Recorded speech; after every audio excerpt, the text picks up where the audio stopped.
মাননীয় স্পিকার মহোদয়, আমি দিল্লিতে নতুন, দেখছি শীতও পড়েছে, কিন্তু কিছু মানুষকে আমি দেখছি যারা পকেটে সংবিধান নিয়ে ঘোরেন, তারা এই সংসদের মর্যাদা রাখছেন না তাদের পোশাকে। কাউকে আমি এখনো পর্যন্ত দেখছি না এখানে টি শার্ট পরে এসে তার বাইসেপস বা ট্রাইসেপস দেখাচ্ছেন। বাইসেপস বা ট্রাইসেপস দেখিয়ে কাউকে শঙ্কিত করা যাবে না। বাইসেপস ট্রাইসেপস তার মস্তিষ্কের ভেতর যদি কোনো গ্রে ম্যাটার থাকে তাহলে সেইটাকে বরং প্রস্তুত করুন, एक्सरसाइज করুন। संविधान पे बोलो आप, संविधान पे। संविधान में बोलना है तो ये बोलना है कि ভারতবর্ষ একটা ইউনিয়ন অফ স্টেটস বলে নিজেকে বিবৃত করেছে কনস্টিটিউশনের প্রথম আর্টিকেলে, অনুচ্ছেদে ইউনিয়ন অফ স্টেটস, কিন্তু আবার ভারতবর্ষের একটা ফেডারেল ক্যারেক্টারও আছে, অর্থাৎ যাকে আমরা বলবো সামূহিক রাষ্ট্রচিত্র। এই যে ফেডারেশন অফ স্টেট, সেটা আসছে ভারতবর্ষের বিভিন্ন ভাষাভাষী এবং ধর্ম এবং কালচার থেকে। এটা আমরা যদি তিনটে লিস্ট নজর করি, সপ্তম শিডিউলে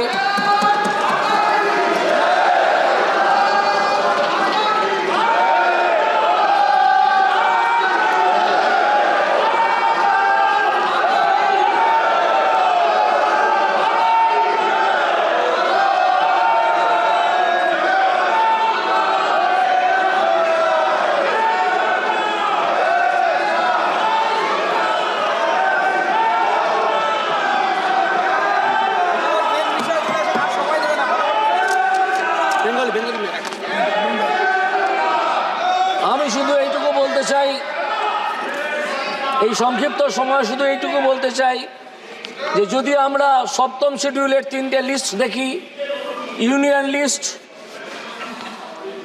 স্টেট লিস্ট এবং কম্বাইন্ড লিস্ট, কনকারেন্ট লিস্ট, তাহলে আমরা দেখব ইউনিয়ন লিস্টে আছে 97টা বিষয়, স্টেট লিস্টে আছে 66টা বিষয় এবং কম্বাইন্ড লিস্টে আছে 47টা বিষয়। তাহলে বোঝা যাচ্ছে যে স্টেট লিস্টে যে কটা বিষয় আছে আর কম্বাইন্ড লিস্ট, কনকারেন্ট লিস্টে যে কটা বিষয় আছে, দুটোকে যদি আমি মেলাই তাহলে কেন্দ্রীয় লিস্টে, সেন্ট্রাল লিস্টে আছে মাত্র, ইউনিয়ন লিস্টে আছে মাত্র 97টা বিষয়, যেটা দেখায় যে আমাদের দেশ আসলে একটা কনফেডারেশন, কিন্তু একটা ইউনিয়নের চরিত্র এর মধ্যে আছে।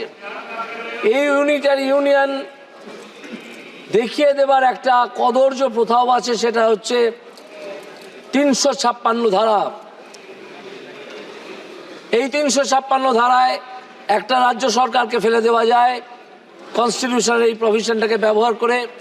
আগে তো যেতই, এখন একটু কম যায় এসআর বোমাইয়ের মামলার সুপ্রিম কোর্টের রায়ের পরে।